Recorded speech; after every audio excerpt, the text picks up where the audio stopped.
Boy, I'm doing entirely too many of these Bud Light products, especially Bud Light seltzers, but they're popular. So this is what's in demand. This is what we're going to do, folks. Hey there, I am the Mighty Plantain. Thanks for checking out this video. We are looking at the Bud Light Seltzer Classic Variety Pack. Now, this is a 24 pack. There might be a 12 pack out there. I don't know. But this was the economical choice for these. And as much as I bitch and complain about the seltzers being popular, I will say they are a lower calorie option if you're just planning on kicking back and having a few drinks and you don't necessarily care about savoring a great craft beer. This will get you through the night, and it won't completely wreck your diet plan. If you actually have a diet plan. Obviously, I don't. Anyway, at 5% ABV and 100 calories per can, 12-ounce can, and less than 1 gram of sugars, which I think which also includes no added sugars.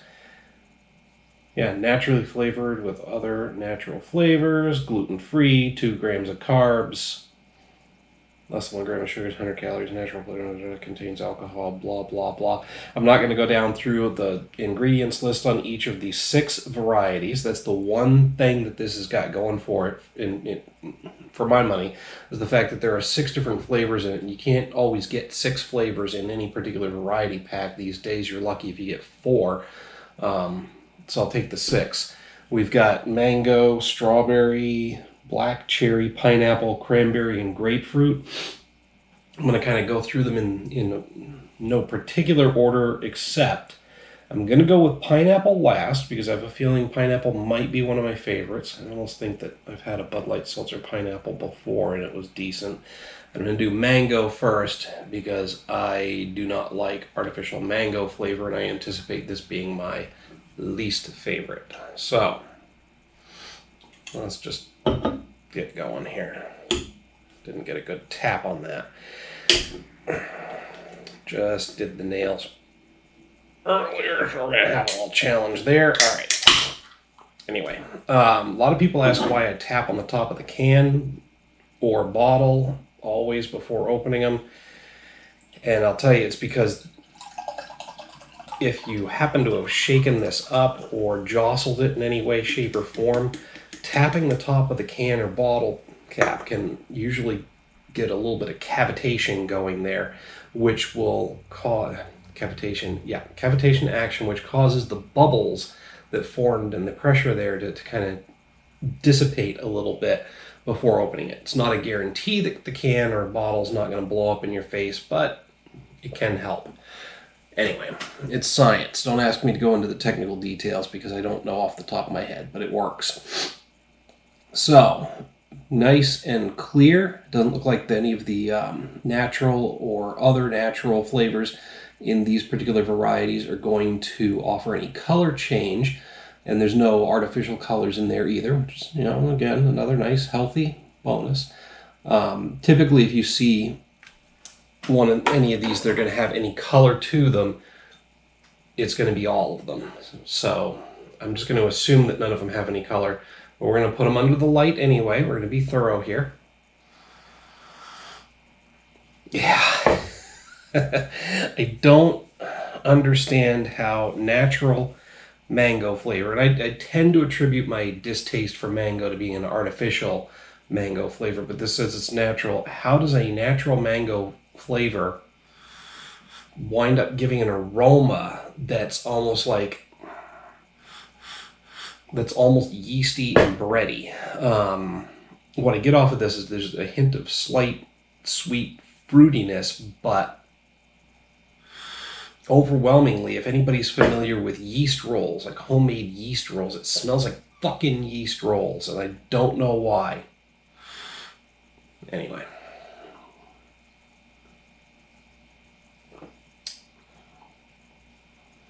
Aroma is not always an indicator of flavor. Not always. The two, sense of smell and sense of taste, are interconnected, but just because something smells like one thing doesn't mean it's always going to taste that way. In this particular case, this kind of tastes yeasty.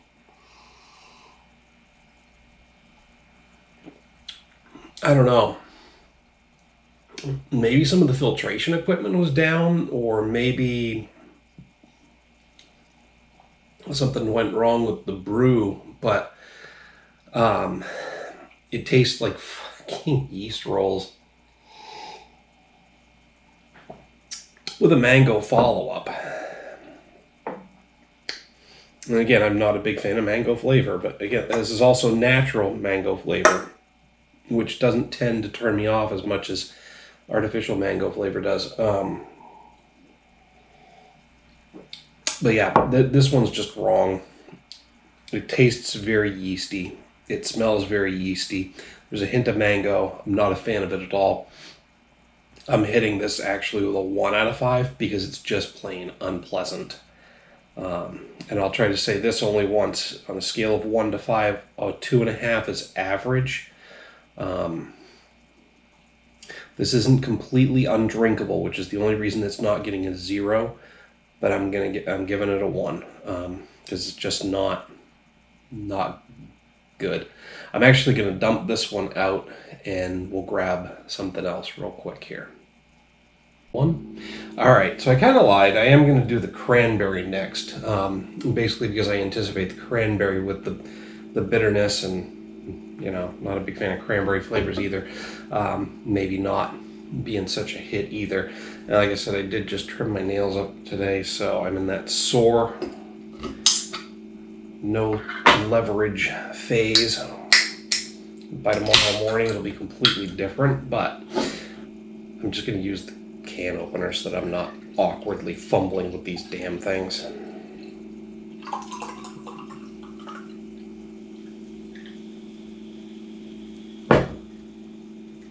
Alright, cranberry. And I did say I'm going to put them under the light. I'm going to skip the light just because it's going to look exactly the same as the last one. Maybe a little less bubbly than the mango. Certainly smells more pleasant. It's got that slightly bitter but distinctly fruity cranberry aroma.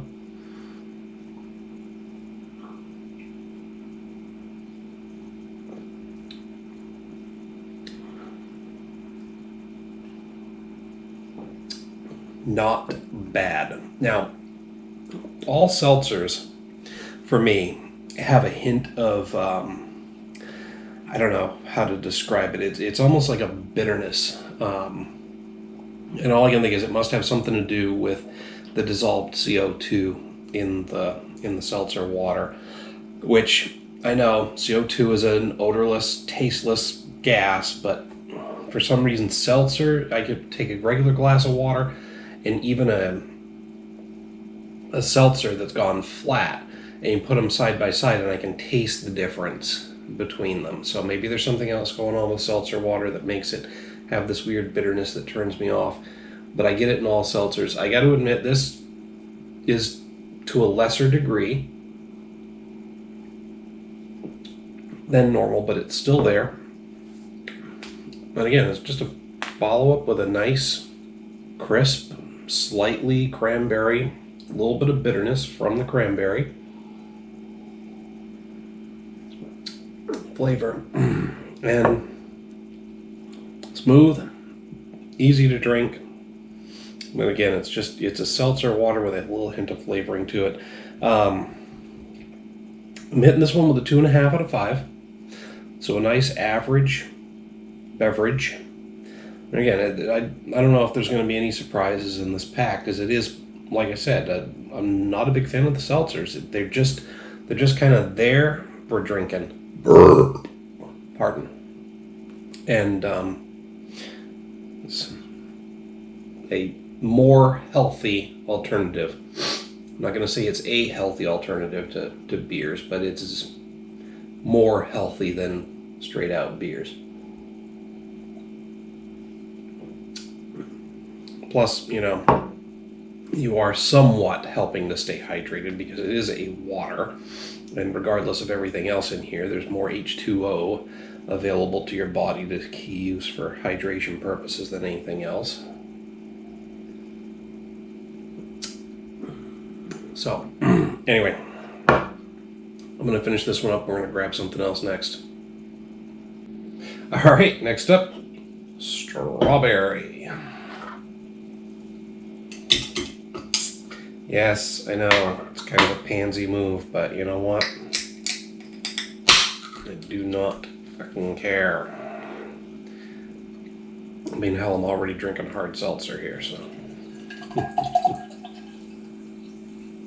That's the other thing. You know, you're used to beers, etc., and being able to put a good head on them. But with the seltzers, that just doesn't happen. So, same thing. I anticipate this not looking any different under the light, so I'm not going to bother with it. Although I can smell the strawberry aroma from here, which is nice. I'm going to get right up on it. It does smell a bit like a strawberry. Yeah, it's got, I guess what I'm trying to say is it's got more strawberry aroma to it than either of these two had of their respective fruit aromas. Mango and frickin' cranberry.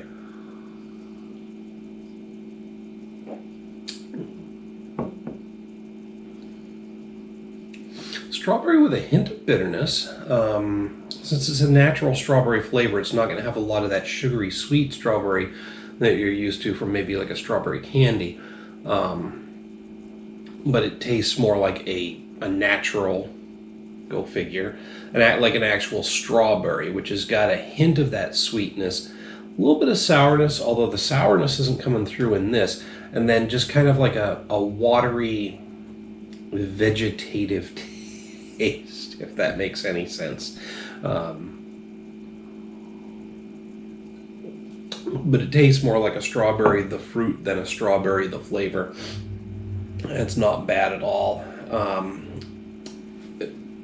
Actually, while I'm thinking about it, these all have a light mouthfeel. They're seltzers. It's basically like drinking slightly bubbly water, so they're all going to have a light mouthfeel. Yeah. Not minding this one so much.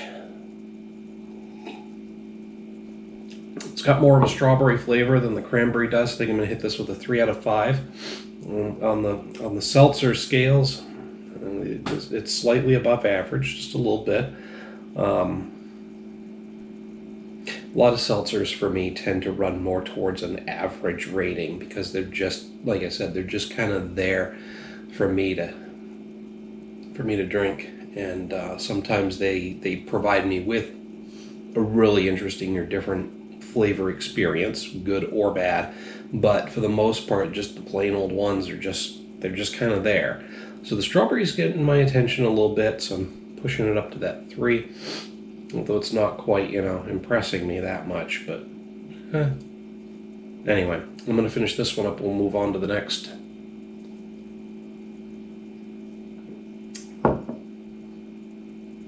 Okay, so we have grapefruit now. I'll go ahead and get this one going.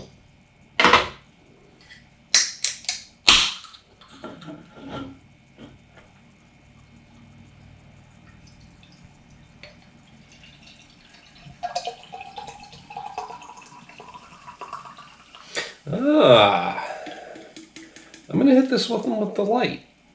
It's a little more bubbly than some of the others. Now, I might have gone a little more aggressive on the pour, but the bubbles stuck around, and there are more bubbles coming up from the bottom. So, I don't know if this one got carbonated better or something different happened, but a little more bubbly than the others. Nice. I can smell the sour grapefruit, but there's something else.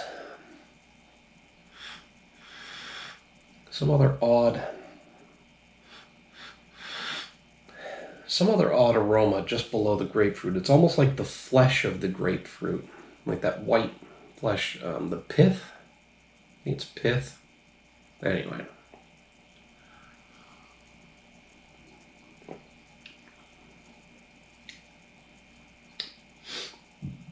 Ooh, pardon. Yeah, flavor-wise, it's got that odd, slightly bitter, fleshy citrus flesh flavor, almost like the peel or the rind up front.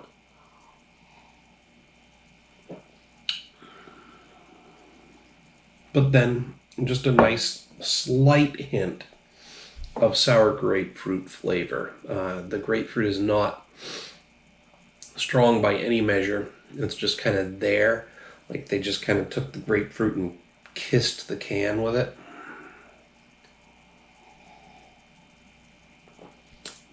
That's not bad. And it's going to disappear just as fast as the others. Pardon. As I get further into this mix pack, the burps are going to get more intense and more gross sounding.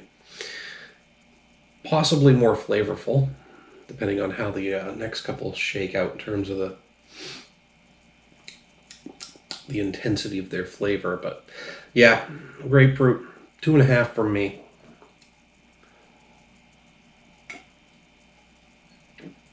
Nice, plain, average rating. I'm going to finish this one up, and we're going to move on to the penultimate can in this mix pack, which will be black cherry. I don't know why I was being all mysterious about it. I said at the beginning that they're not mysterious or whatever. Coy, whatever. I did say originally that pineapple is going to be the last, so that just leaves the black cherry next. Pardon. Wow. Yeah. So you reach a certain point of saturation with the gases from these, and then they just kind of start all coming back at once. Anyway, black cherry's next. One. All right, and black cherry is next. Pardon. Remember what I said about the burps.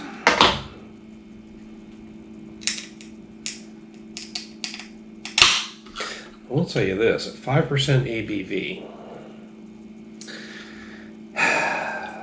even though that's not as high as a lot of the beers that I usually drink, in a short period of time, it can get you where you want to be pretty damn quick and easy. All right, so that's about as bubbly as the grapefruit. I'm not going to bother with the light because I am. Because I'm actually seeing a lot more bubbles on the side of the glass and maybe a slightly higher rate of bubbles coming up from the bottom than I did with the grapefruit. But still, those last two have been more bubbly than the previous ones.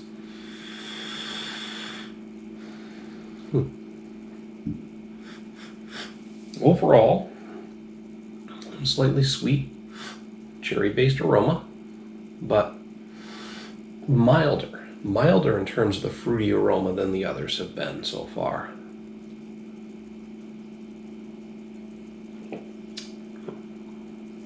The flavor is more intense, though.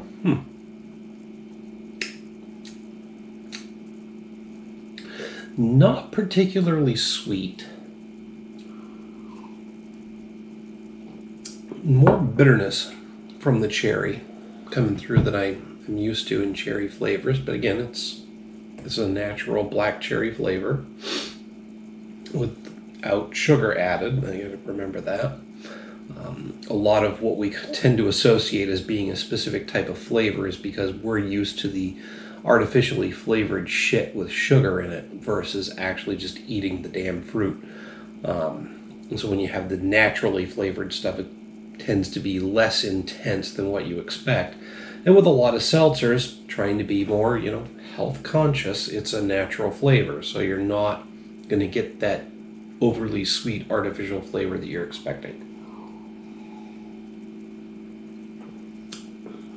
But pretty distinct cherry flavor, although again, more bitter and somewhat muted than you'd expect. Not bad. I'm clocking this one in at a 2.5 as well. It's just not great. Not really getting my attention that much, not impressing me, but I got nothing bad to say about it either in terms of it being a fruity flavored seltzer.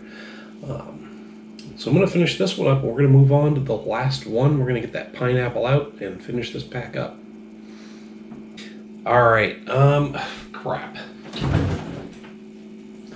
I had to move this one into the fridge to keep it nice and cold. And yes, I know, utter blasphemy that a Bud Light seltzer made it its way into the beer fridge, but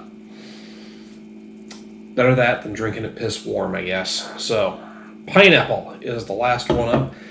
And just for the record, folks, you can easily drink 6 of these in the course of 2 to 2.5 hours without being completely fucking hammered. Though pleasantly buzzed and admittedly slightly inebriated. But also, 5 of these in, I still haven't broken the seal. Not that anybody really wants to fucking know that, but, you know, it might be relevant information for the rest of you planning drinking strategies. A little less bubbly than the last 2, but still more bubbly than the first 3. I can smell the pineapple aroma from here. Again, strong aroma to it. Nothing but pineapple. I mean, it's not intense, it's not strong, but I'm not getting any other aromas there. It's just plain old pineapple.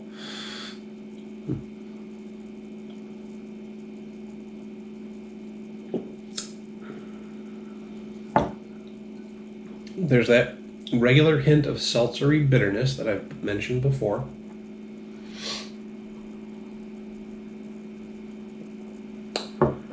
And there's a hint of pineapple flavor up front. Not as intense as I was anticipating. For some reason, I seem to remember having a pineapple Bud Light seltzer that was more intense than this before, and that actually gave some pineapple flavor, but I'm only kind of getting it on this one. But I do like pineapple. So this one's getting hit with a 3 out of 5. So all in all, not too horrible. I mean, personally, I don't like mango. So if you like mango, you might like that one a lot better than I did. But it's the only one out of the whole pack because it wasn't completely undrinkable. The rest, mostly 2.5s, which is a nice average rating, and a couple of 3s. So, for my money, it's not a bad pack. Again, taking into account the whole reason I would buy seltzers in the first place, which I'm not going to rehash for you here. But if you're also a fan of seltzers, you should probably give it a try, check it out. For my money, the Bud Light hard soda seltzers are still a clear winner in terms of good flavor. The others are just kind of like this. They are what they are. And Bud Light Next, if you want something that actually kind of tastes like a watered down beer, not bad. Plus, I believe it's got fewer calories than these do. Although it might have more sugars. But don't quote me on that. I'd have to go back and actually look at the videos or look at the info. And I'm not doing that right now. So, as I was saying, not a bad pack overall. But it is still Bud Light Seltzer. It is what it is. There are worse things out there. And, yeah.